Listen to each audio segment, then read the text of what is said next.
Well, let's hope so. We made one little minor change, but we had done that right at the end of the practice, so it was very, very small, and we had done it earlier, and we knew what the change was.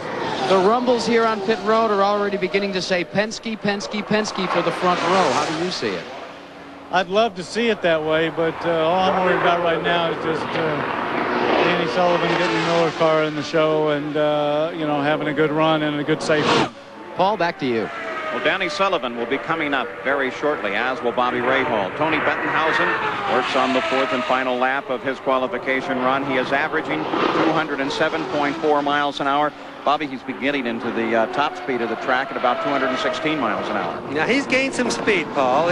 Tony's been around here quite a bit. He has a lot of experience. He's still in that questionable area. And there's the yellow flag. Yep, that was the questionable area. I was just going to say that they just didn't feel it was fast enough, and I think I have to agree with them. 207 mile an hour average. Only one car has accepted a speed below that average. That was Scott Atchison, who accepted 205.142 miles an hour. So Tony Bettenhausen, a rookie here at the Speedway in 1981 when he finished 7th, has not finished a 500-mile race since then, has waved off. They'll go back, work on the car, and decide what they can do to make that car run faster. So Tony Bettenhausen runs slow now. Al Unser still has the pole position. Mario, then Scott Brayton sit on the front row. Some other qualifiers coming up a little later in the day. Of course, Rick Mears, he may run a record. Sullivan in just a few minutes, and Rahal coming up next. Fixing this water damage will cost $1,200. Could I have prevented it? You could. Thompson's Water Seal protects wood, brick, and concrete with its special waterproofing formula. Thompson's Water Seal, a great defense against repair expense. AT&T, I don't believe it. Their PCs match the specs better. Better than who? IBM, Compaq, you name it. I can hang 32 terminals off just one PC. You're still blowing your budget on standalone. Listen, you sound like a commercial. You listen, these are facts.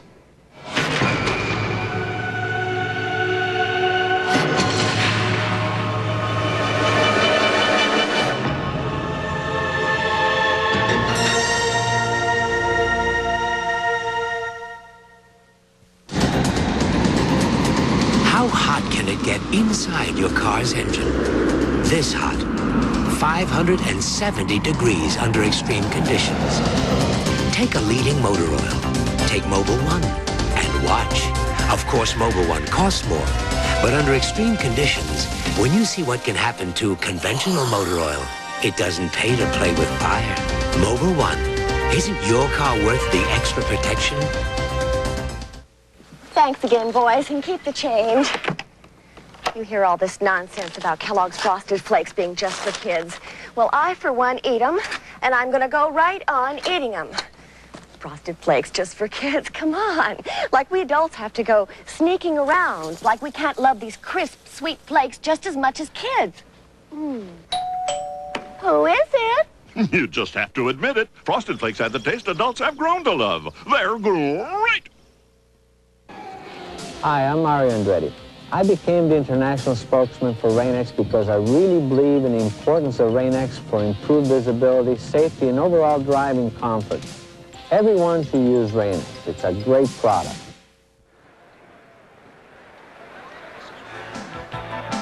The Indianapolis 500 time trials are being brought to you by the Heartbeat of America, today's Chevrolet. By Robert Bosch Corporation, makers of Bosch Platinum, the ultimate spark plug. And by Kellogg's Frosted Flakes, the taste adults have grown to love. They're great.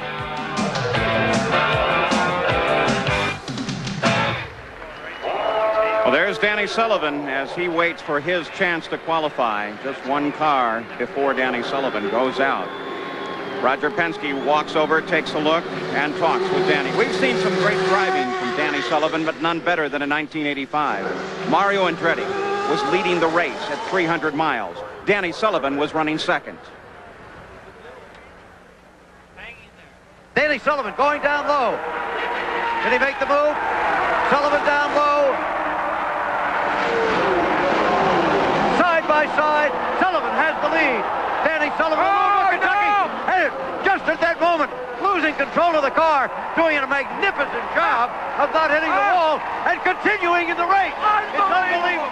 the incredible move maybe ever in Indianapolis, and Mario didn't hit him, Jim.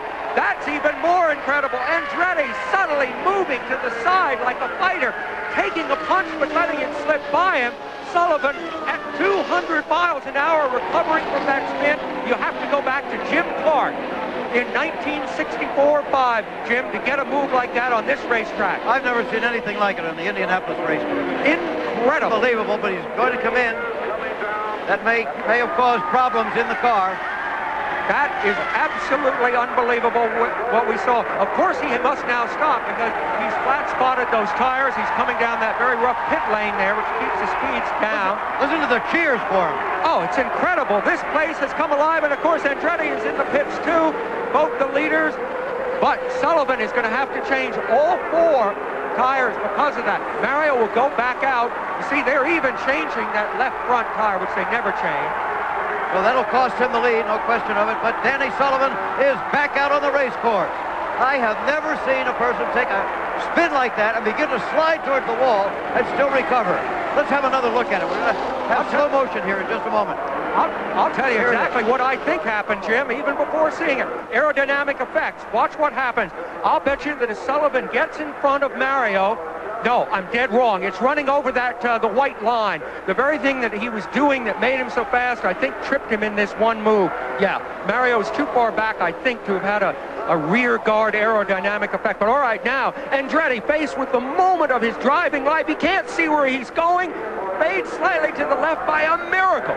Sullivan stays wide enough to the right, hits nothing, and we may have seen the most dramatic moment of racing certainly that we're going to see this year. Incredible. So Danny Sullivan now contemplates his qualification run to come just minutes away. But out on the racetrack itself, the 1986 Indianapolis 500 champion, Bobby Rahal. There he is, car number 4. He has begun his qualification run. We're live. He's on lap number 1 into the fastest part of the course at 220 miles an hour. This car is a Lola. It is the first car that we have seen today powered by the Judd racing engine. Yes, now this Judd racing engine, Paul, so the people know, is the one that Rick Gallis had last year. He sold the whole operation out to Himmelgarn and to True Sports Racing, and that's what Bobby Rahal is running today. The first lap at 210.2 miles an hour. Now, Bobby is out in his T car, his backup car. He came up earlier in his ordinary position in the line. The engine would not run. It would start, but it ran rough. They had to withdraw the car from the qualification lineup. They came back to this car. You see the T on there. That tells you that it's his backup car. Now, Bobby's been pretty quick with that car, though. He was in the T car today at 214.5 miles an hour. This time into turn 3 at 219, so a little slower as he heads down the backstretch, completing now his second lap, and the speed fell off drastically to 208.1 miles an hour, and he's averaging 209.1. I don't think that's going to be acceptable to the True Sports team. Bobby Rahal's used to running faster than that, so whatever the track is doing to a lot of the drivers, it's getting Rahal also.